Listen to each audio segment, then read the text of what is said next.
Man power তো পেয়ে গেছি, তাহলে তো আমার ভিসা সঠিক, টাকা পয়সা দিতে কোনো সমস্যা নেই, বিদেশে যেয়ে কাজ পেয়ে যাব, লাইফ কত ফুরফুরা ইজি। বন্ধুরা, এমনটাই ভেবে প্রতারিত হচ্ছেন।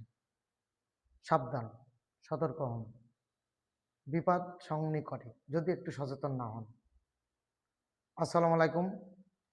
সাহায্যের হাত ফাউন্ডেশন কর্তৃক পরিচালিত প্রবাসীদের বন্ধু পরিবারের পক্ষ থেকে সবাইকে শুভেচ্ছা ও স্বাগতম।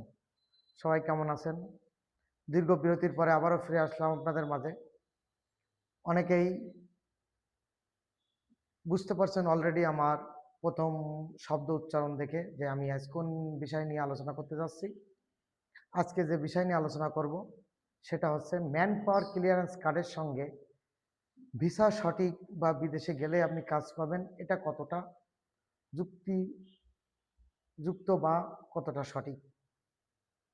বন্ধুরা মনে রাখবেন, ম্যান পাওয়ার ক্লিয়ারেন্স কার্ড পাইলেন মানে যে আপনার ভিসা সঠিক, এটা ঠিক না।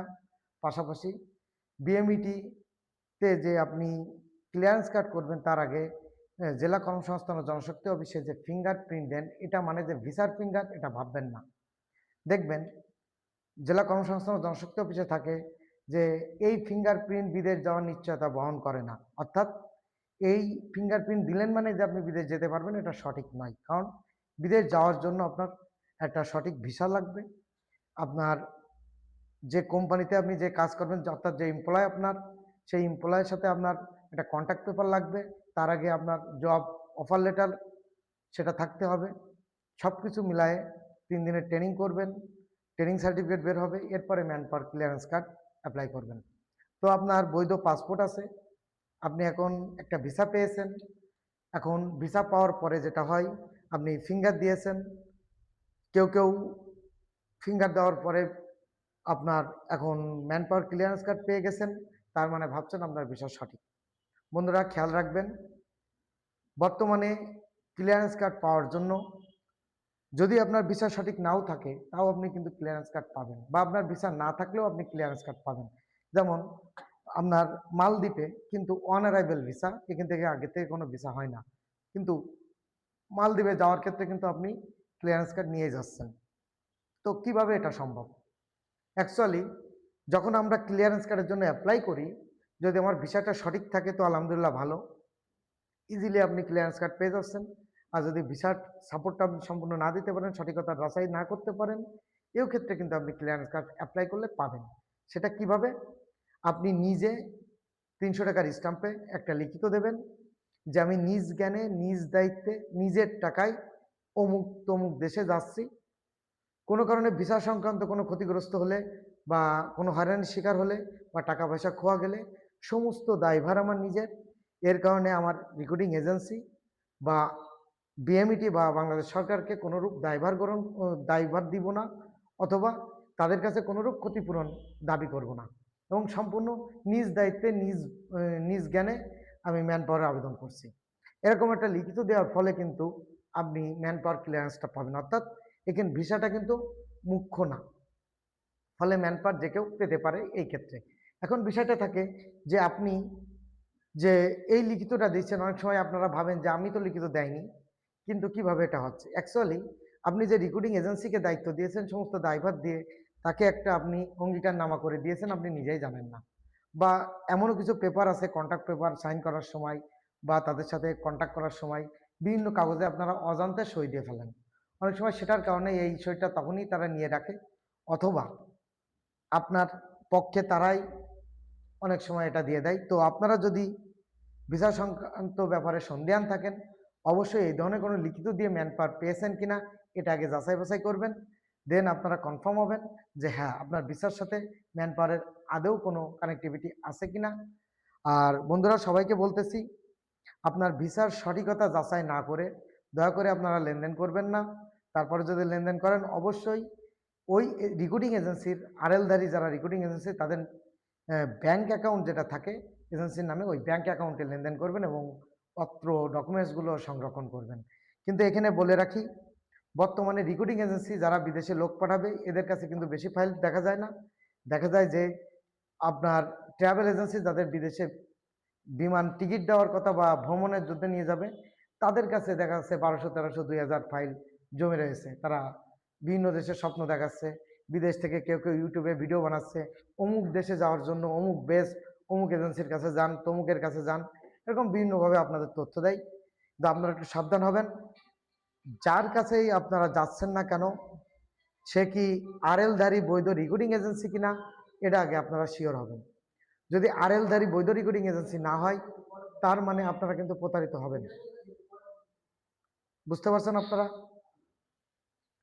তো সংক্ষেপে আরেকবার আমি বলি যে আপনারা বিদেশ যাওয়ার পূর্বে যদি কোনটা সঠিক আরএলধারী রেকর্ডিং এজেন্সি এটা না চিনতে পারেন, তার জন্য আপনি যে ওইপি প্ল্যাটফর্ম, যে ওইপি প্ল্যাটফর্ম নিয়ে আমি বিস্তার আলোচনা করেছি, এই ওপি প্ল্যাটফর্ম যদি কেউ নিজে এখনও লগ ইন না করে থাকেন, আপনারা লিখবেন employee.oep.gov.bd, অর্থাৎ গভর্নমেন্ট ওয়েবসাইট, যেটা আমাদের ভিডিও ডেসক্রিপশন লিঙ্কেও থাকবে।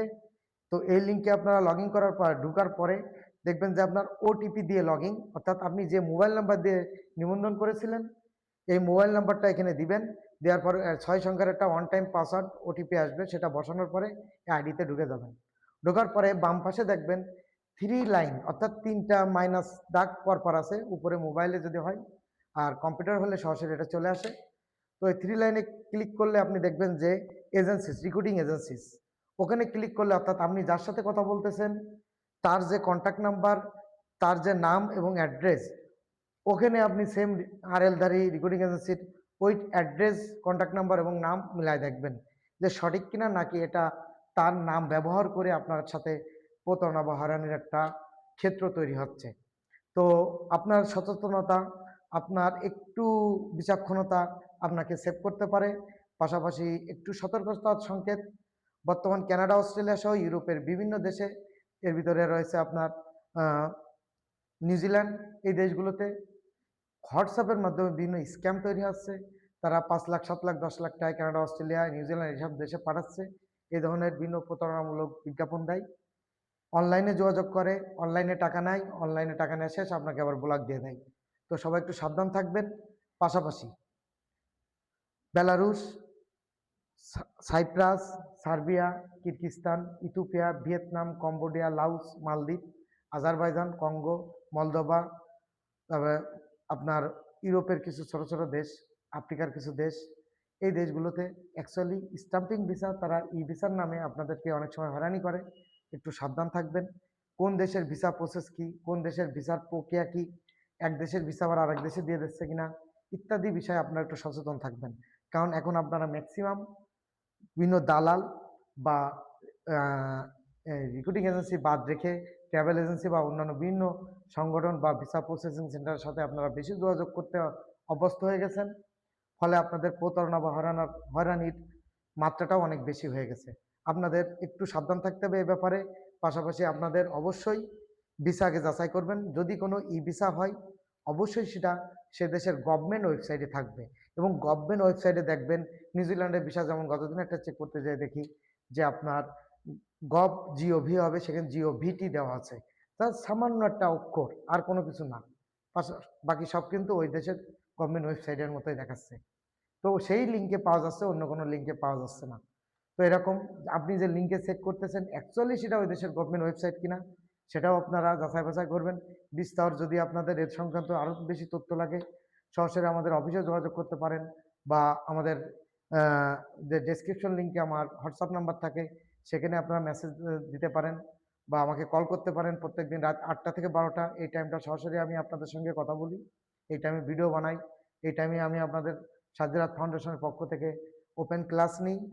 তো যারা ট্রেনিং করতে চাচ্ছেন বিনামূল্যে, আপনাদের জন্য বিদেশ যাত্রার জন্য সহজ হয়, সচেতনভাবে নিরাপদে যাত্রা করতে পারেন, সেজন্য আপনাদের ট্রেনিংয়ের ব্যবস্থা আছে। সাজ্জাদ ফাউন্ডেশন একটি সেবামূলক এবং অরাজনৈতিক সংগঠন। এটি এতিম, অসহায়, দুস্থদের মাঝে ভিন্ন তাদের অধিকার নিশ্চিত করার জন্য এবং তাদের এলাকার সুবিধাবঞ্চিত যে সকল অসহায়, দরিদ্র, হতদরিদ্র লোক রয়েছে, তাদের সেবা এবং বিভিন্ন তাদের জীবনযাত্রার মান উন্নয়নের জন্য বিভিন্ন কার্যক্রম পরিচালনা করে আসছে। সবাই সাজ্জাদ ফাউন্ডেশনকে দোয়া করবেন, আমাদেরকে দোয়া করবেন, আমাদের সাথে থাকবেন, সহযোগিতা করবেন ইনশাল্লাহ, আমাদের জন্য দোয়া করে। আর পাশাপাশি আপনারা যারা সাজ্জাদ ফাউন্ডেশন থেকে এর আগে সেবা নিয়েছেন অথবা প্রবাসীদের বন্ধু পরিবারের পক্ষ থেকে যারা সেবা পেয়েছেন, আশা করি তারা পূর্বের ন্যায় সামনের দিকে কোনো সমস্যায় পড়লে আবারও তাদেরকে আমরা সেবা করতে সর্বদাই অ্যাক্টিভ আছি। আমাদের জন্য দোয়া করবেন। সবাই ভালো থাকবেন, সুস্থ থাকবেন। আসসালামু আলাইকুম। ঠিক আছে?